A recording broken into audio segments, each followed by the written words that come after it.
Muy importante. Los equipos a la hora de soldar pueden ser de corriente alterna y de corriente continua. Con corriente continua vamos a soldar prácticamente todo tipo de materiales, excepto el aluminio. El aluminio necesita soldarse con corriente alterna. Aparte de eso, si os fijáis bien, la punta del tungsteno tiene una punta afilada de unos 30 grados. A la hora de soldar aluminio, pues esa punta sería redondeada. Bien, luego hay otra cosa que se llama la polaridad. Muchas veces incidimos en las técnicas de soldadura, nos queremos poner las posiciones y no tenemos en cuenta el aspecto muy importante que es la polaridad a la hora de soldar. Y eso se consigue teniendo, por ejemplo, ahora mismo yo tengo situado el electrodo al negativo y tenemos una polaridad directa. ¿Qué ocurre con esto? Los electrones fluyen del menos al más, por lo tanto los electrones van a golpear en la pieza y vamos a tener una mayor cantidad de calor en la pieza.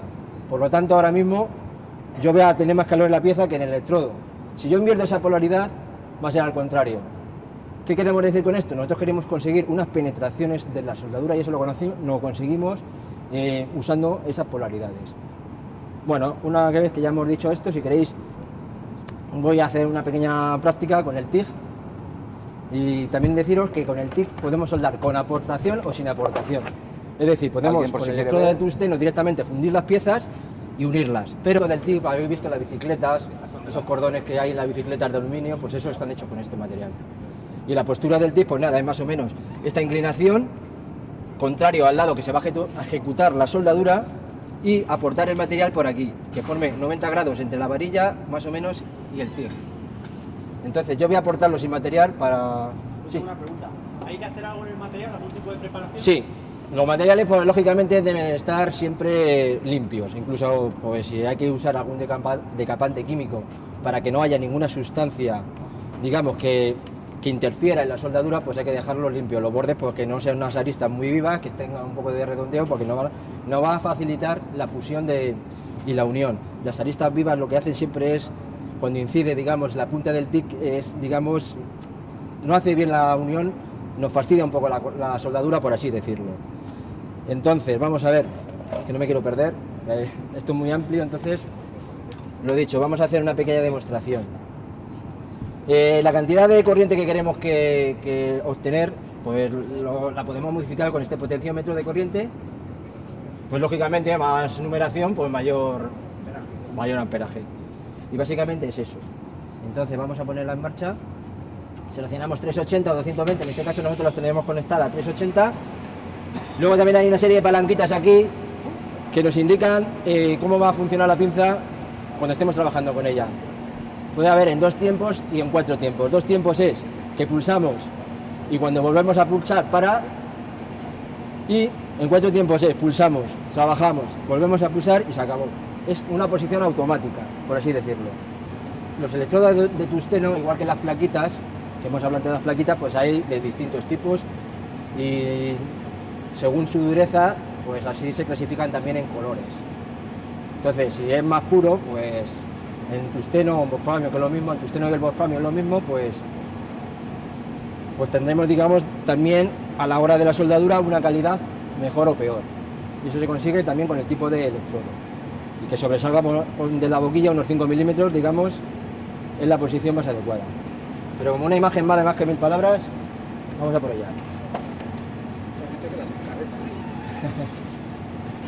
Lo bueno que tiene esta soldadura es que no tiene proyecciones. Y al usar un gas inerte, que es este, gas inerte significa que no interviene en la soldadura, simplemente protege el cordón de la soldadura de la oxidación exterior, que no entre el oxígeno ni el nitrógeno en los componentes del oxígeno y oxiden y quemen la soldadura.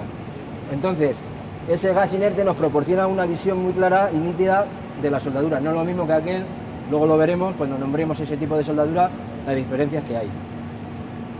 Me voy a poner un gorrito que es muy importante para los soldadores, tener un gorrito, si os fijáis, se ven llenos de agujeros, pues eso son quemaduras que me he quitado yo del coco. Por lo que no tenga careta que no quiere. Otra cosa también importante en la soldadura es la protección personal. Muy importante protegernos de los rayos que emiten la soldadura, rayos ultravioleta, gamma, son rayos buenísimos todos, ¿sabes? Por eso hay que ponerse... Pero en este tipo de... Perdón, ¿no se limpia qué pasaría? Pues si no se limpia, lo que va a ocurrir es que te va a realizar deformaciones en la soldadura, no te va a fundir bien el material como tú quieres y te va a repercutir en un cordón irregular, con lo cual estás trabajando mal. O sea que las condiciones de trabajo tienen que ser la punta bien afilada, en este caso para tipo de férricos, sí, exactamente. El aluminio ya hemos dicho que tiene que ser... A medida que pasa el tiempo soldando no se quita... Se va desgastando. ¿Pero no se quita la contaminación o...? No, lo suyo es quitarlo, porque lo único que hace es adherirse más, digamos, un trozo fundido de hierro se va repartiendo más y lo que hace es interferir. Habían dicho que esta es de aportación, o sea, el electrodo solamente da el calor. ¿Cuál es el material? A lo mejor estaba... Para aportar, pues varillas, que ves que no las tengo aquí ahora mismo. Vale. Hay varillas de acero para ir aportando. Es lo mismo que la TIG, la oxidacitilénica de toda la vida, Sí. nada más que la fuente de calor es la corriente eléctrica. Pero tiene la ventaja de ser, digamos, más limpio. Es más moderno, es un procedimiento más moderno. Pues nada. ¿Cuánto es la corriente para calentar tanto? ¿Cuánto es la corriente? Perdón. ¿Cuántos amperios de corriente hay para producir ese La calentamiento? intensidad de... Pues mira, tenemos aquí en el potenciómetro este, más o menos, y ahora mismo yo lo tengo a 120 amperios, 120 más o menos, pero tienes aquí hasta 150, también depende de la potencia del equipo. Este es un equipo pequeño, medianito, digamos, pequeño para los que hay, porque yo he visto, pues, unos maquinotes que no veas de esto. Ahora mismo tengo el polo negativo aquí, por lo tanto los electrones van a ir a fluir, digamos, la electricidad va a ir de aquí a allí y mayor calentamiento lo voy a tener en la pieza. Si yo quisiera tenerla al revés, normalmente más calentamiento lo voy a tener aquí, por lo tanto me fundiría más el electrodo, necesitaría una varilla de mayor diámetro. Y al revés, ¿qué se usa? Cuando hay menos espesor o algo y quieres que no se caliente tanto la pieza. Exactamente. De todas formas vamos a seguir hablando de las polaridades porque intervienen prácticamente en todos los tipos de soldadura. Pues si queréis intentamos hacer aquí un puntillo, no miréis directamente porque si no, yo ya digo, lo voy a soldar sin aportación porque también se consiguen cordones limpios y majos. De todas formas, este tipo de soldadura necesita mayor especialización que por ejemplo el TIG o el MIG, el MIG, porque requiere pues el operario más habilidad, porque tienes que conseguir ir introduciendo la varilla y eso se consigue a base de práctica y a base de trabajo. Bueno, vamos a ver. Como veis, se produce el arco y va fundiendo. Os podéis acercar, Voy dando un movimiento circular para ir fundiendo los dos bordes del material.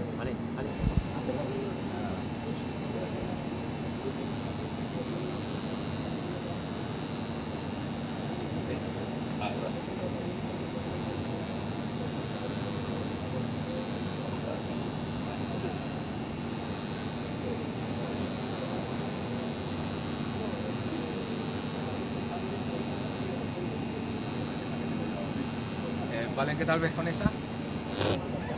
Bueno, vamos a parar un poquito para que veáis. O sea, eso ¿Ves? sin aportación. Sin aportación, ahí me ha salido un poquillo. Limpiarlo y soldar. Encima no se arregla. Hombre, si Y un poquito para atrás no se arregla. no es lo suyo es quitarlo Limpiarlo porque no lo estamos haciendo, ya tenemos un poro ahí y nos puede dar problemas. Si no es una soldadura, digamos, de mucha responsabilidad, pues lo echamos encima y a correr. Ahora, si es para un avión, hay varios diámetros. De tobera en función del electrodo, el doble, el triple. Pues eso realmente no lo sé. Hay tablas que ya más o menos determinan ese diámetro, porque esto está todo, digamos, en tablas. Cada diámetro tiene su tobera. El diámetro del electrodo tiene su tobera. Pues básicamente, si aquí lo observamos, son 3 milímetros o 4 por parte, en esa relación varía. Yo es que lo he intentado Es con que el esto. latón necesita, digamos, los poros estos, los boras que tienen, y con esto, al aportarle el gas, pues ya no creo yo que vaya bien. Es que yo lo he intentado y se pone como blanquecino, con un polvo blanco. Claro, lo suyo es con la No oxidacitilénica, quizá. El aluminio hay que la bola tiene que ser la punta en forma de bola. Sí, tiene que ser en forma de bola. Yo lo que he notado eso que cuando el tostino está más adentro, digamos de la camisa la camisa cerámica, Sí. te abre más la soldadura, tiende a abrir más porque genera más separación. Sí, de todas formas, ahí sí, Tiene poco para que no te haga. tiene sí, una entrada, exactamente. Entrada y luego, pues, También hay un botón, efectivamente, aumenta. que regulas eso. Y también hay unas cosas que te dice alta frecuencia, que para que no junten nunca el tungsteno con la pieza te salta el rayo y inicias inicia el cebado, digamos, el cebado del electrodo. Sí, el cebado de... Sí, vamos a avanzar porque parece ser que...